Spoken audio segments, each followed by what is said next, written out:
Bueno, saludo como siempre con mucho gusto y agradezco la participación de mi querido doctor Héctor Frisby para la consulta cátedra de hoy. Justamente hablábamos hace unos momentos del reporte que daban ayer la Secretaría de Salud sobre esta detección de variantes que existen ahora y que han sido identificadas, que ya en otros países se están presentando una cierta prevalencia, ¿no, doctor? Y la amenaza que esto justamente representa. ¿Cómo estás, doctor? Bienvenido. ¿Cómo están? ¿Cómo están todos? Muy buenos días, un saludo a todos. Y sí, Jorge, como lo platicábamos ahorita antes de entrar al aire, ahorita hay un estado de alerta en Alberta, en Canadá, por la variante P1, y aquí ya se empezaron a ver algunos casos de P1. Y hay varias consideraciones que tenemos que hacer.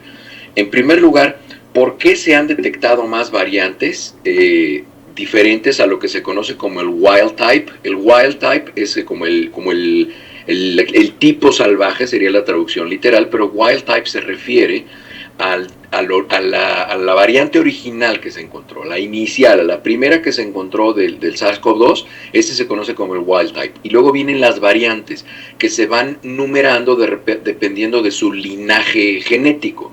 Entonces, hay una variante que se conoce como la P1, que es conocida también como la variante brasileña, y hay quien, como es más agresiva y le dice la variante Bolsonaro, por cuestiones, ya saben, de la grilla política.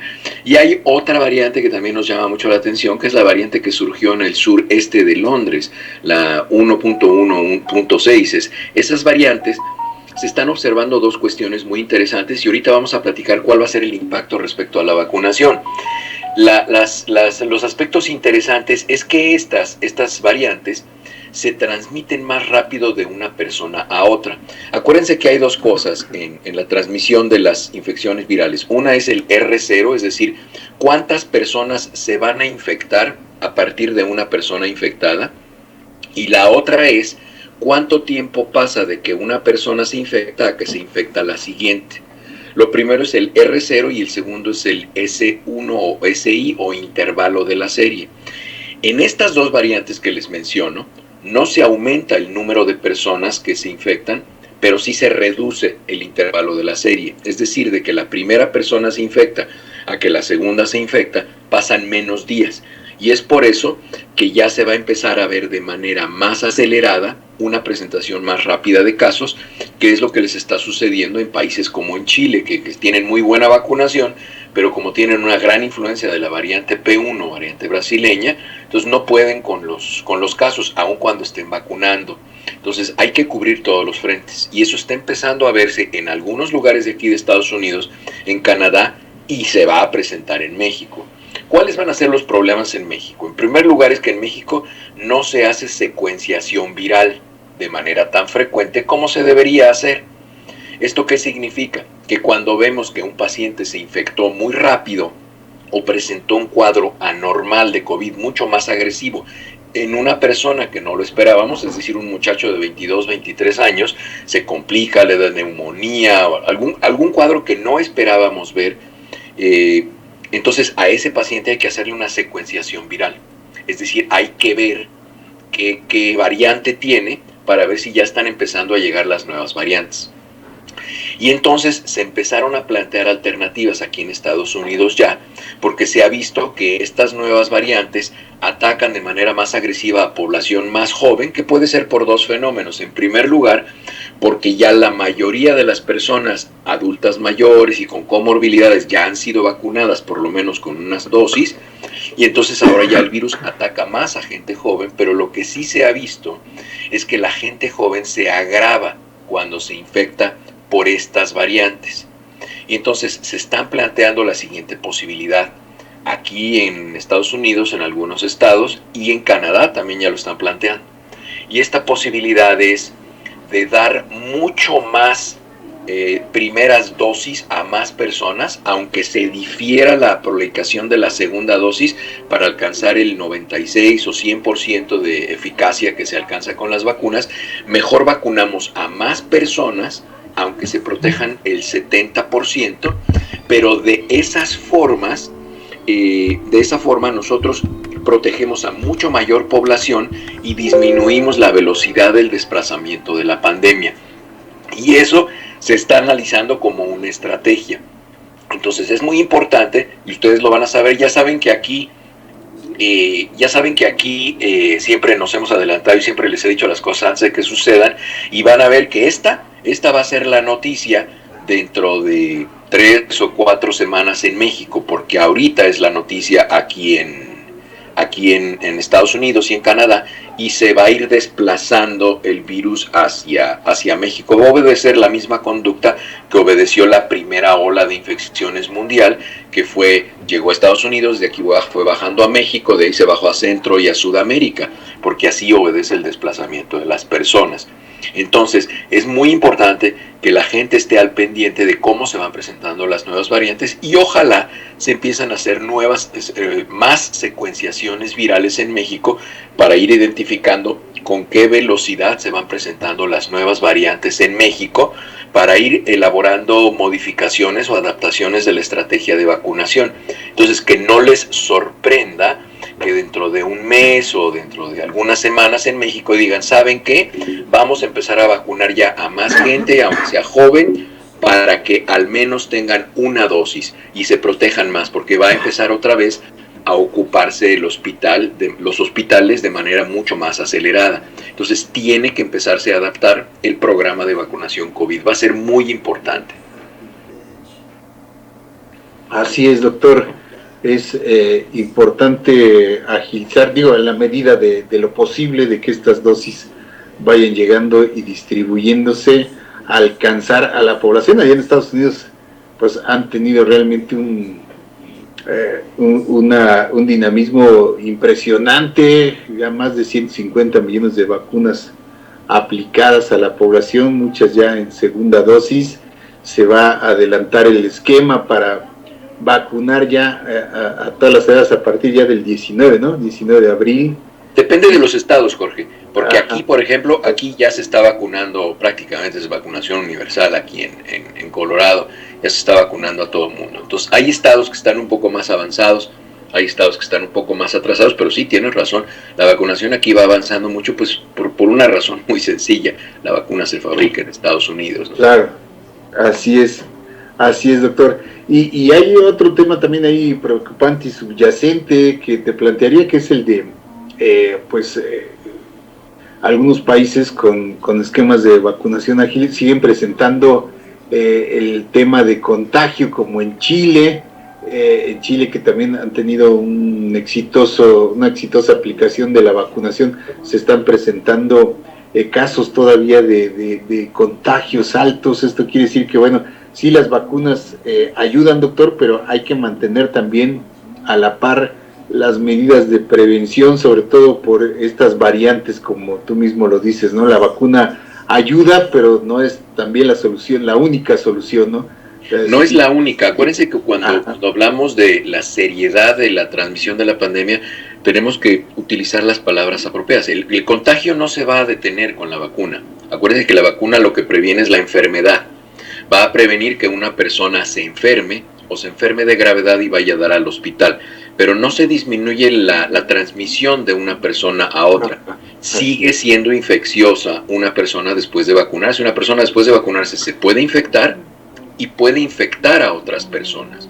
No se disminuye la infección de una persona a otra, se disminuye la posibilidad de que se enfermen. Y ahorita el problema en Chile no es de que se estén infectando más personas, el problema es que se están enfermando de gravedad más personas, y esto es muy probable porque estas nuevas variantes están accediendo a personas más jóvenes que habían descuidado las precauciones universales que prácticamente se recomiendan en todo el mundo y no habían prestado tanta atención. En realidad, como lo puse en un tuit hace ya algunos días, el control de la pandemia lo tiene el virus. El virus y sus variantes. Lo único que nosotros podemos hacer es identificar cómo se comporta y generar las medidas de contención para la velocidad del desplazamiento de la pandemia. La pandemia no la vamos a detener, eso ya se los he dicho muchas veces, la pandemia no la vamos a detener. Lo que podemos detener es la velocidad de desplazamiento e identificar las poblaciones de riesgo para que en esas poblaciones de riesgo desarrollemos las estrategias que sirven para que no se enfermen de gravedad y para que no mueran.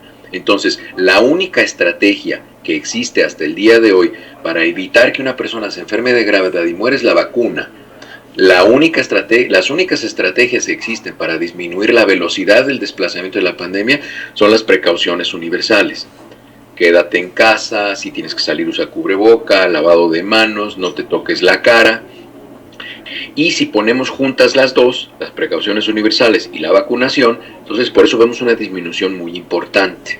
Entonces, si cuando el virus empieza a tener otras variantes que se empiezan a desplazar con mayor rapidez, ¿qué tenemos que hacer? Tenemos que adaptar esas dos estrategias útiles. Una es la estrategia de vacunación, la tenemos que modificar.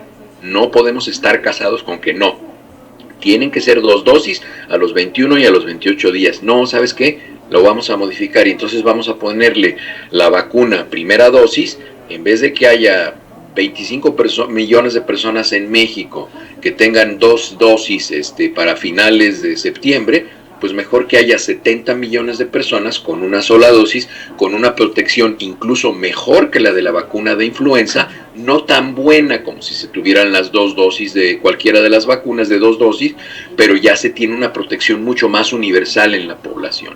Y las vacunas de 2 dosis, y esto contesta la pregunta de Linda Esponda, las vacunas de 2 dosis es exactamente la misma vacuna, o sea, la misma frasquito de vacuna se pone hoy y se pone a los 21 o 28 días dependiendo de cuál sea la vacuna, pero no hay un frasquito que diga vacuna 1 o vacuna 2 o dosis 1 o dosis 2, no, son iguales, solamente un refuerzo que significa poner la vacuna 2 veces para generar una respuesta inmunológica, una resistencia inmunológica más robusta en la persona, ¿no? Pero no son vacunas diferentes, o sea, no es que, ya tenemos muchos frasquitos 1 y nos sobran los frasquitos 2, no, todos son iguales, pero se pone 2 veces.